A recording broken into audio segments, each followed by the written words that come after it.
A few weeks ago, I posted this video on Instagram. Do you want to be putting more power on the bike? Then here's what you got to know. Power equals force times velocity. You can train your force by training max strength. The greater strength you have, the greater force you can put down on the pedals. You can train your velocity by training the explosiveness of a movement. If you train your force and your velocity in the gym and you put those two together, you have now increased your power on the bike through strength training in the gym. I posted that and I got this comment. Unless you're sprinting, this is absolutely useless. The cardiovascular system is a limiting factor in the vast majority of cases, not the strength of the legs. So in today's video, we're gonna see if strength training does anything for more than just your sprint.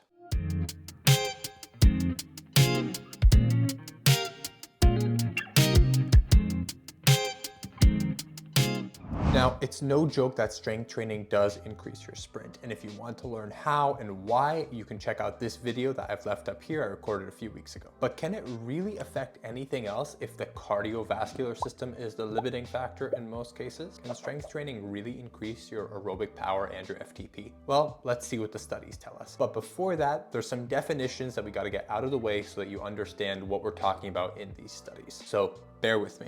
First, power. As you saw in the video, power, which is measured in watts, equals force times velocity. That is just a fundamental equation. Number two, functional threshold power, or FTP. The definition of this is the uppermost power sustainable in a semi-steady state 1 hour effort, and it's normally estimated through a 20-minute protocol at 95% of the test mean power output. So basically, the average power that you can hold for 1 hour, but because that is exhausting to do, we measure it in 20-minute FTP tests and take 95% of that number. Lactate threshold power. This is the point where the intensity gets too high for your aerobic system and your anaerobic glycolytic system takes over. AKA, you are now leaning more to glycolysis and creating lots of pyruvate and lactate. You can actually measure this in a lab by taking concentrations of lactate. It's also the rate where lactate is being both produced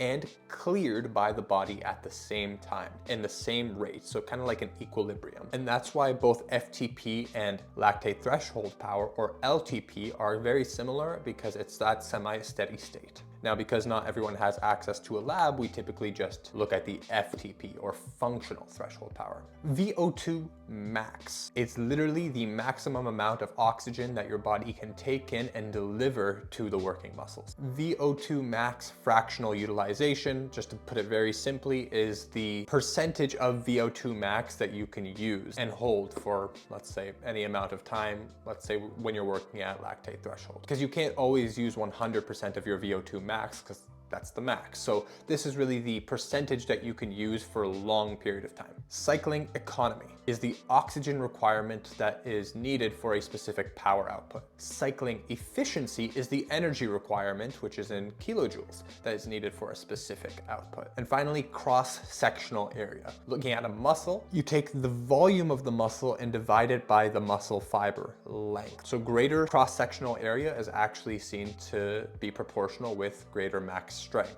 All right, definitions out the way. Let's talk about the studies. First, let me sip from my mom coffee. Noise. Okay, so this study called Influence of Conventional Resistance Training Compared to Core Exercises on Road Cycling Power Output compared the effects of no strength training, core training, and strength training on cyclists. The strength training consisted of this: half squat, leg press with one leg at a time, one-legged hip flexion, ankle plantar flexion, and were performed twice weekly on Mondays and Wednesdays. 3-minute rest between set. All the cyclists were supervised. During the 12 weeks, they did 6 rep maxes until failure. The cyclists were encouraged to increase their rep max load after 4 and 8 weeks of the intervention period, and they were allowed assistance on the last repetition. The number of sets in each exercise was always 3. Over the entire period, only 1 session was not performed due to illness. So they all did a power profile test and an FTP test before they did this, and they also did it 12 weeks later. All the participants on the bike sessions were only zone 2 work. They had 4 weekly sessions riding in zone 2. 2 hours on Tuesday, 2 hours on Thursday, and 4 hours on Saturday, 4 hours on Sunday. It's a lot of zone 2. The main findings were as follows. Number 1, conventional strength training was superior to core training and no training for the improvement of 5-second and 60-second, which we knew, sprint power, 5-minute and 20-minute power outputs.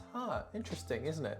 Core training was superior to no training for the improvement of only 5-second power output, and there were no differences in body composition changes across the 3 groups, although the VO2 max increase was larger in the conventional strength training. And here's an interesting little relative power output to see exactly what that looked like. If you're looking at it, the cycling only group, because they're only doing zone 2 work, and we understand that low intensity exercise actually has detrimental effects on anaerobic power and explosive exercise. We can talk about that in another video. But if you're only doing low intensity zone 2 work and putting long, slow miles, your sprint will go down. That's why you have to kind of add that anaerobic stuff as well. But anyways, they went down, their 1 minute stayed just about the same, 5 minutes stayed about the same, and you can kind of see maybe a little bit of increase in the 20-minute power, and that makes sense. Cycling and core, very, very similar. The only difference is their 5-second increased, but with the cycling and strength training, everything increased, and that's what's really interesting. Study number 2, called Strength Training Improves Cycling Performance, Fractional Utilization of VO2 Max, and Cycling Economy in Female Cyclists,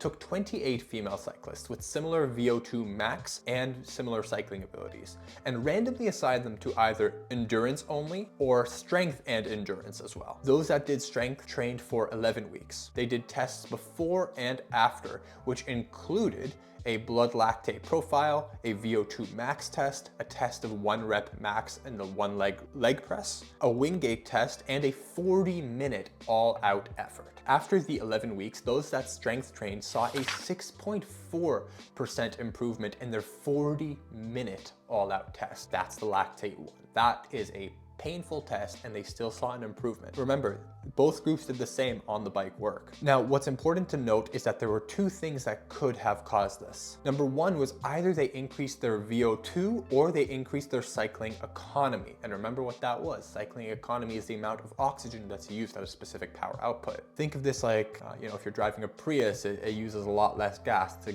get you going the same speed. Now, when they did the VO2 max tests, there was no difference in the groups for endurance and strength training, which means the VO2 max, or the maximum limit, did not necessarily increase. Therefore, if the max didn't change, then what did change was the fractional utilization of VO2 max, or the percentage that they were actually able to use, the sustainable percentage of their VO2 max. The theory was that the increased cross-sectional area, remember what we talked about earlier, more muscle volume, probably allowed for more muscle mass to be activated. And since the concentration of aerobic enzymes in the vastus lateralis, which is a quad muscle, was unchanged, the total amount of aerobic enzymes available for sharing a certain power output should be increased. This may allow the increased power out to be sustained with unchanged relative load experienced by the mitochondria, thereby improving fractional utilization of VO2 max. And finally, number 3, this study called Performance Indicators and Functional Adaptive Windows in Competitive Cyclists, the effect of 1-year strength and conditioning training program.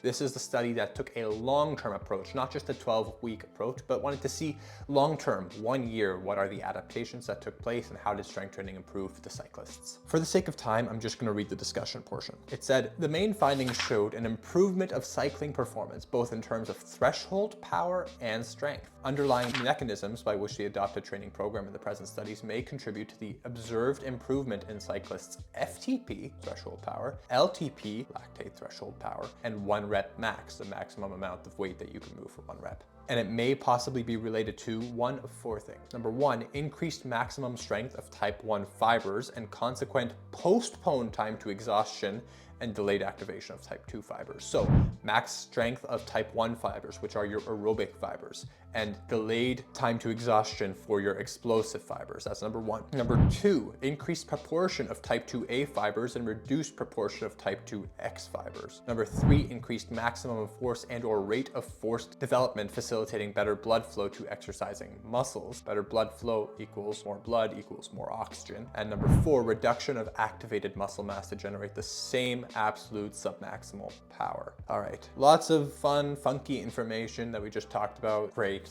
all theories, all big words like subsequent. But either we can keep looking at the research, which is great, but we can clearly see that strength training does affect not just your sprint, but your VO2 max, your VO2 fractional utilization does increase FTP, and a bunch of other things. So how can we use strength training to do those things? All right, step one, let's understand what the fundamental movement patterns are. Push, pull, press, squat, hinge, rotary stability. Some ground rules before we start. The important thing is not what exercise you are doing, but specifically that you are doing an exercise, that you are going through those fundamental movement patterns. It doesn't matter if you're doing a barbell squat, a dumbbell squat, a leg press, whatever. Go through those movement patterns and go through a resistance training program and you will see adaptation if you're doing it right. Anyways, let's drink some mom coffee.